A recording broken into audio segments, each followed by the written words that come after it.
With an objective of achieving widespread coverage of the government schemes, the Viskit Bharat Sankalp Yatra program was organized today at Laitkynsew village under Shala Bholaganj CNRD block.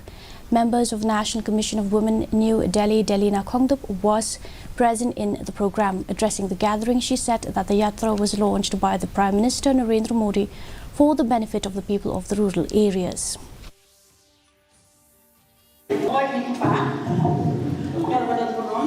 Jan Aushadhi केंद्रों से लाभ प्राप्त कर रहे हैं।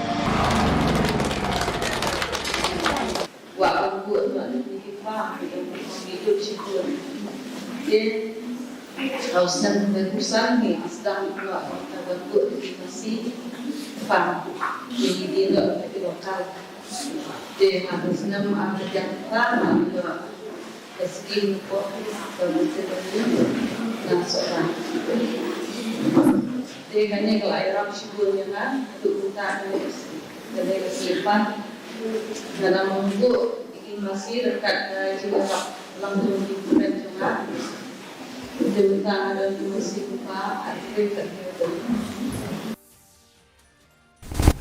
In a significant stride towards achieving